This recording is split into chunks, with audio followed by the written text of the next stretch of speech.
A Duda na Alagoas.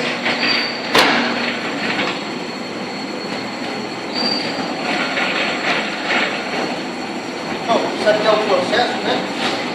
Você está fazendo qualquer receita, tem que passar por esse processo aqui, ó. E não já sabe. Você se livrar em casa, até ela dá um ponto, ficar lisa, né? Vai. Essa é bonita. A Duda. Você faz isso aqui, ela não está pronta ainda, tá? Ela está precisando mais da cilindrada, entendeu?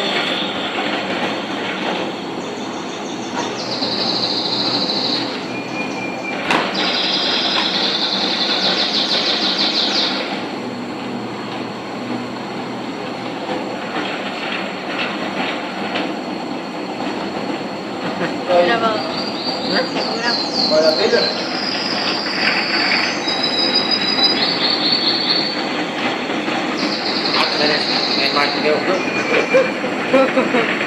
Vamos aí para pôr no YouTube, né? Esse aqui é o ajudante.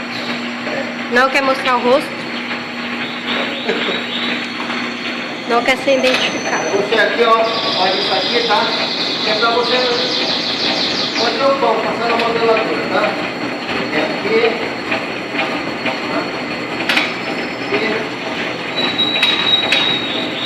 Aí eu peguei aqui, ó.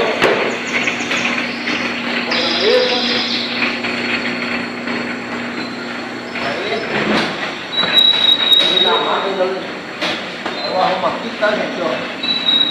Aqui é pra ela descansar. Ela tem mais ou menos na faixa de para descanso de, dependendo da farinha, de 10 a 15 minutos de descanso.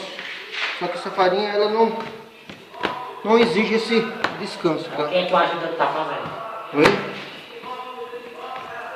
Eu quero postar no YouTube. A gente cobre ela com plástico, não precisa ser azul o plástico, tá, gente? O plástico transparente.